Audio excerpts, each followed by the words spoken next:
At first glance, this painting looks like pure chaos. What even are those things? And is that a fish with arms? This is The Fall of the Rebel Angels by Pieter Bruegel the Elder, an artist who turned a religious story into something that looks like a fever dream. So I hate to break it to you, but this painting isn't just about angels versus demons. There's actually something much darker hidden in here, something Bruegel couldn't say out loud in 1562, and once you see it, you can't unsee it. The story begins with Archangel Michael, standing front and centre in golden armour, so thin he looks like he might snap in half. He's supposed to be the hero of this painting, the warrior of God, but something feels off.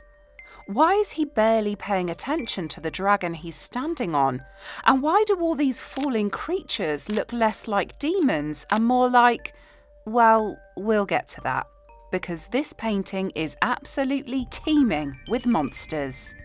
Over 100 hybrid creatures are plummeting from heaven, transforming as they fall, each one more grotesque and bizarre than the last. The artist, Pieter Bruegel the Elder, was one of the most significant artists of the 16th century Northern Renaissance, known for his religious works filled with hidden meaning. In this case, he's depicting the moment when Lucifer and his rebel angels were cast out of heaven. But the question we need to keep asking is, who are these rebels really supposed to be? Why does this heavenly war look less like a divine battle and more like a natural history museum exploded? Look closer and you'll see butterfly wings, lobster claws, fish bodies, insect parts, reptilian scales, and even a blowfish. Bruegel meticulously studied real creatures to create these hybrids. As they fall from the radiant light of heaven, they're morphing into the most repulsive combinations imaginable, sprouting shells, scales, and stingers. It's like someone gave Mother Nature a really disturbing Pinterest board. The once beautiful angels are becoming creatures of the earth, of the mud, of everything low and base. And yet the good angels barely break a sweat. They float effortlessly above the chaos in pristine white robes. Saint Michael himself isn't even looking at the dragon he's standing on. His sword is raised, but there's no struggle, no fear. It's already decided. The rebels have already lost. But who decided they were rebels in the first place? Here's where things start to get interesting. Because remember when I said there's something darker hidden in this painting? To understand it, we need to look at the details. See that creature right there? It's got a sundial on its back with zodiac symbols painted in red and black. During Bruegel's time, sundials represented the order of the universe. So why would a fallen angel be carrying one? Because Bruegel is being ironic. These rebels who challenged God's divine order now carry the very symbol of cosmic order on their twisted backs as they fall into chaos. But here's the thing, what if challenging the established order wasn't actually evil? And look at this bizarre creature. Its body is literally a hurdy-gurdy, a popular musical instrument of the time, with lobster claws for hands. Up in the corners you can see angelic musicians playing celestial trumpets, celebrating the victory. But down here, the music has become corrupted, transformed into something grotesque and earthly. Or has it just become different? Now here's where we need to talk about who this painting was made for. In 1562, when Bruegel created this work, he was living in Antwerp. This painting was likely commissioned by Cardinal Granvelle, one of the most powerful and hated politicians in the Netherlands. He was the chief advisor of Margaret of Parma. crushing any opposition to Catholic Spanish rule. He was also a massive art collector who owned cabinets of curiosities filled with exotic objects and natural specimens. So Bruegel filled this painting with creatures that look like they came straight from a cabinet of curiosities. Insects that never existed, fish with human features, combinations that seem scientifically plausible but utterly fantastical. He was showing that he could observe nature as carefully as any scholar and then use that knowledge to create the most imaginative monsters possible. But wait, think about this for a second. Bruegel is painting these incredibly detailed, scientifically observed creatures. And what was happening in 1562? The scientific revolution was beginning. People were starting to question old authorities, to observe the world for themselves rather than just accepting what the church said was true. So when Bruegel paints fallen angels as creatures of nature, creatures that can be observed and studied, is he saying that knowledge is demonic, or is he saying something else entirely? The biblical story comes from the Book of Revelation, chapter 12. Lucifer fell from heaven because of his pride, convincing 1/3 of the angels to rebel against God's divine plan. The archangel Michael drove them out. It's the ultimate story of pride coming before the fall, of good triumphing over evil.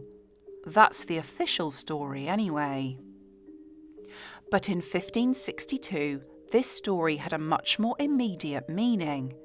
The Netherlands was on the edge of political chaos. Religious instability was tearing the region apart as the Protestant Reformation challenged the Catholic Church. Margaret of Parma was the regent, advised by that same Cardinal Granvelle. Just 1 year after this painting was completed, a poetry contest in Brussels asked the question, what can maintain peace in these countries? The entire country was asking how to avoid falling into chaos. And here's where everything clicks into place. Remember that question from the beginning? Who are these rebels really supposed to be? Because if you're Cardinal Granvelle looking at this painting, you see Protestant reformers.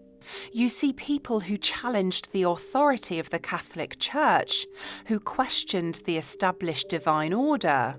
And look what happened to them. They became monsters. The message is clear. Obey or become a demon. But here's the brilliant, dangerous thing that Bruegel did. If you're William of Orange or any of the nobility who were starting to resist Spanish rule, you see something completely different. You see the Catholic Church and Cardinal Granvelle himself. You see a corrupt system that calls anyone who questions it a demon. You see people being transformed into monsters simply for thinking differently, for observing the world with their own eyes, for challenging authority. Bruegel created a painting that works both ways. It's the ultimate political doublespeak. And he had to, because expressing the wrong belief could get you silenced, exiled, or worse. So he embedded his message inside a religious painting that on the surface appears to support the established order. The Catholics see rebels getting what they deserve. The Protestants see victims of tyranny. Everyone sees what they want to see. And here's one last detail that proves how clever Bruegel was. For decades, this painting was thought to be by Hieronymus Bosch himself.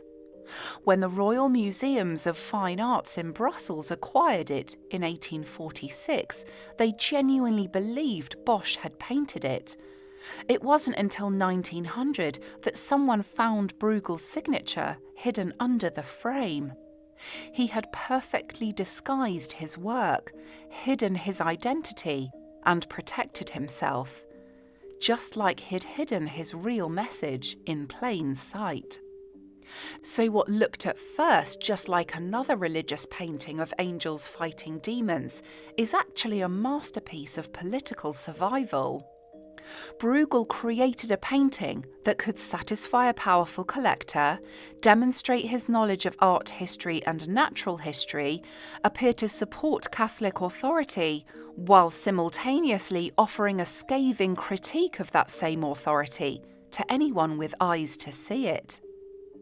That's the genius of Pieter Bruegel the Elder. In a time when saying the wrong thing could destroy you, he found a way to say everything and nothing at the same time. And that, my friends, is why this chaotic, monster-filled, utterly bizarre painting is an absolute masterpiece. Thanks so much for watching all the way to the end.